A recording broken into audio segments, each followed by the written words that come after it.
Teman-teman, kalau bicara masalah rezeki, maka kita akan untuk mudah difahami saja. Untuk mudah difahami, maka rezeki itu ada yang sifatnya mutlak, mau nggak mau akan sampai kepada kita. Ada yang sifatnya ikhtiar. Ada yang sifatnya ikhtiar.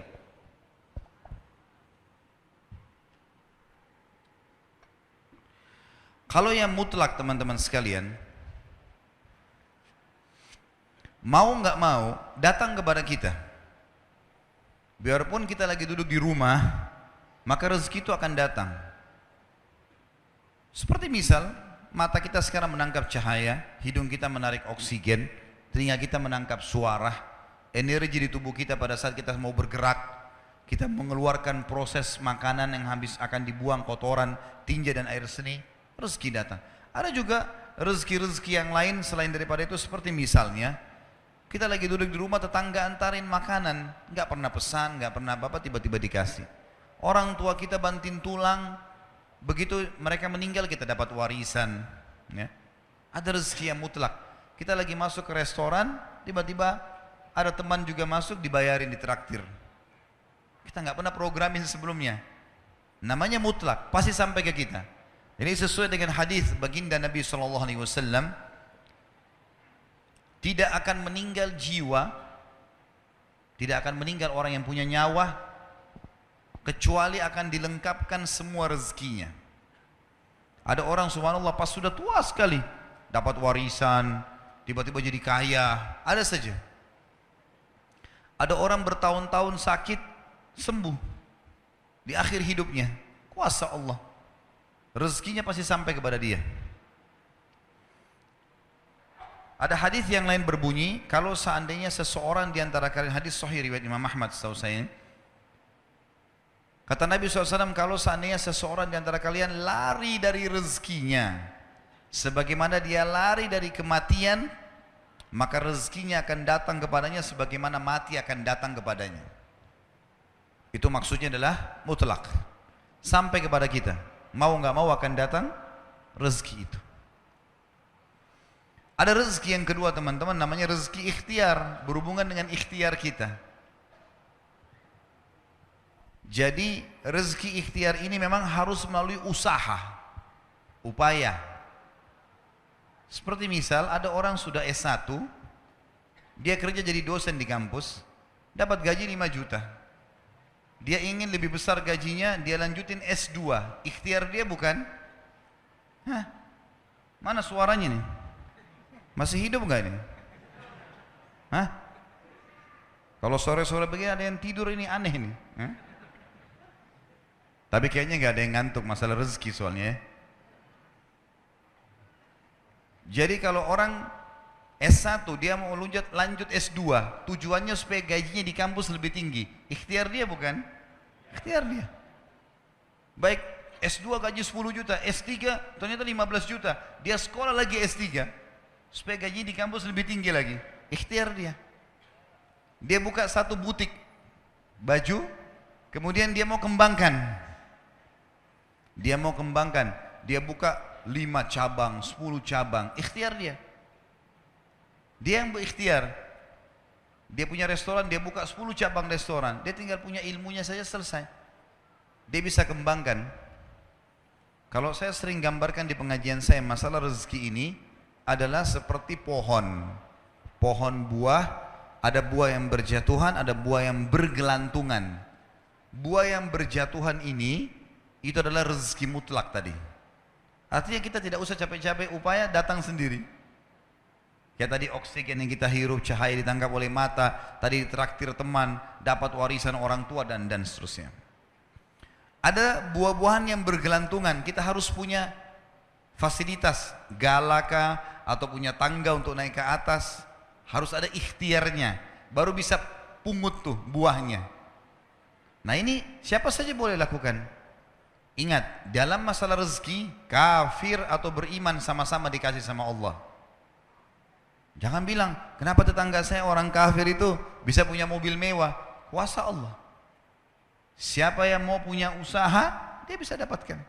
Hanya bedanya antara muslim sama kafir, di status halal atau haramnya. Kalau muslim teman-teman sekalian, kita ini orang muslim, buah-buah yang berjatuhan dan buah-buah yang bergelantungan tadi yang dibolehkan ambil hanya yang berkualitas. Ada busuk sedikit jangan diambil, halal. Sedikit busuk syubhat, bagus gak ya? Jangan diambil. Kalau orang kafir semua diambil, mau busuk mau enggak semuanya diambil. Kalau muslim tidak. Dan subhanallah dalam masalah ini para ulama mengatakan seorang muslim mendapatkan keberkahannya. Nanti akan kita bahas masalah itu dalam kiat-kiat mempertahankan dan menjadikan rezeki supaya berkah. Jadi ini gambaran rezeki teman-teman sekalian. Dan supaya kita tidak menyangka buruk dengan Allah, harusnya seseorang di antara kita teman-teman sekalian, harusnya seseorang di antara kalian, ini wajib hukumnya, mengetahui bahwasanya kalau kita ingin mempertemukan tentang kondisi kita dengan kondisi orang lain, maksudnya kondisi orang non muslim misalnya, pertemukan yang sesuai, yang sepadan. Misal, tidak adil kalau saya seorang pegawai, gaji saya 1 juta misalnya atau 2 juta rupiah, saya pertemukan dengan tetangga saya yang seorang miliarder kafir, nggak bakal adil itu. Yang adil adalah pertemukan coba keadaan kita dengan kafir yang gajinya sama dengan kita. Nah baru kita tahu bagaimana berkahnya rezeki itu. Harus adil, ya. Seperti kasus masalah kemarin di pilkada di Jakarta, saya juga bahasakan masalah itu. Tidak adil sekarang banyak orang non muslim ini mengatakan, atau orang-orang munafik dari kaum muslimin pura-pura Islam, dia bilang lebih baik pemimpin kafir yang tidak korupsi daripada pemimpin muslim yang korupsi. Ini tidak adil ini. Mestinya pertemukan begini, non muslim yang tidak korupsi dengan muslim yang tidak korupsi. Nah itu baru adil. Kafir yang koruptor dengan muslim yang koruptor, nah baru adil. Nggak bisa dipertemukan antara ini dengan ini, tidak bisa. Nggak bisa kita pertemukan keadaan kita yang gaji 1 juta dengan tetangga non muslim yang 1 miliar gajinya atau pendapatannya. Nggak adil namanya. Maka harus kita sesuaikan di sini ya. Harus kita sesuaikan supaya kita tidak sangka baik, tidak sangka buruk dengan Allah Subhanahu wa taala. Ingat, Allah selalu dengan prasangkaan hamba-hambanya. Ini harus digarisbawahi teman-teman sekalian. Banyak kisah nyata berhubungan dengan masalah ini. Kalau kita menggantungkan nasib kita pada Allah luar biasa. Ada seorang syekh, saya dengarkan ceramahnya, menarik sekali. Saya tidak tahu orang itu siapa, tapi cuplikannya saya dapatkan dari seorang teman dari Jeddah yang mengirimkan ke saya. Orang ini cerita, syekh ini menceritakan, cuplikannya ada di HP saya, dia bilang, saya satu waktu pernah ke Mesir, dan di Mesir ini, saya lagi dari satu daerah mau ke Kairo, dari Iskandaria, satu kota, mau ke Kairo. Itu saya tiba di Kairo mungkin sekitar jam 2 malam. Pesawat saya selepas subuh harus berangkat kembali ke Saudi. Dia bilang, saya telepon pengurus masjid, saya mungkin mau mampir di masjid yang saya ceramah kemarin di Kairo itu. Saya mau tinggal di sana mungkin 2 jam, 3 jam istirahat. Nanti habis itu baru kemudian saya berangkat ke Saudi habis subuh. Dia bilang, saya masuk ke masjid, tiba jam 2 malam, turun dari mobil, saya lihat masjid, lampunya nyala semua nih. Kemudian setelah saya masuk masjid, saya temukan ada orang di mihrab, imam, lagi sujud, nangis-nangis. Dan luar biasa, tangisannya itu kalau orang dengar membuat orang yang dengar pun mau menangis. Jadi saking luar biasa dia merengeknya sama Allah dalam sujudnya. Kata syekh ini, saya pun sambil berdoa sama Allah, ya Allah kabulkan permintaannya orang ini. Walaupun saya belum tahu apa yang diminta gitu. Dia bilang selesai dia sholat, saya dekati dia, saya bilang, Masya Allah, doa apa ini? Luar biasa ini. Doa yang diikuti dengan tangisan di sepertiga malam menjelang subuh. Allah turun ke langit bumi, dikabulkan nih. Dia bilang, demi Allah syekh. Karena syekh ini orang Arab biasanya panggil, bisa orang pintar, bisa orang kaya, bisa orang tua. Jadi kalau antum dipanggil syekh, jangan bangga dulu ya. Karena banyak maknanya itu. Ya. Jadi dipanggil syekh, dia tidak tahu, biasa juga di Saudi begitu ya. Kalau ada orang kita tidak kenal dipanggil syekh, syekh, sini syekh. Walaupun antum bukan syekh sebenarnya gitu. Ya. Maka dia bilang, demi Allah syekh, dia tidak tahu kalau ini orang memang ulama gitu. Istri saya sekarang lagi dirawat di rumah sakit, dan saya harus bayar 14.500 jenih atau ponnya Mesir. Saya harus bayar rumah sakit. Kalau enggak istri saya enggak bisa dioperasi. Ini sudah parah sekali. Kata syekhnya, jadi gara-gara itu kau sujud sama Allah. Dia bilang iya, lanjutkan nangis sama Allah. Allah tidak akan menyia-nyiakan orang yang ikhlas minta padanya. Lanjutkan, nikmati sujudmu. Pasti Allah akan berikan jalan keluar. Dia bilang iya baik. Orang itu dia bilang kembali lagi ke mihrab, nangis lagi. Sholat sujud sama Allah, ya Allah. Dan dalam doanya begitu. Ya Allah, istri saya mau dibayar besok rumah sakitnya. Jumlahnya sekian, saya tidak pegang uang satu jenih pun. Ini 14.500 jenih. Banyak sekali. Maka dia bilang, orang ini bilang baiklah kalau begitu. Syekhnya ini bilang, saya mau tidur dulu. Saya istirahat 1 jam, menjelang azan subuh dia bilang. Ada marbot masjid datang bangunin saya. Sudah azan, saya sholat qobliyah, sholat sunnatul fajr. Waktu iqamah, pengurus masjid tahu kalau dia ini ulama, dipanggil, dia bilang, Syekh tolong jadi imam.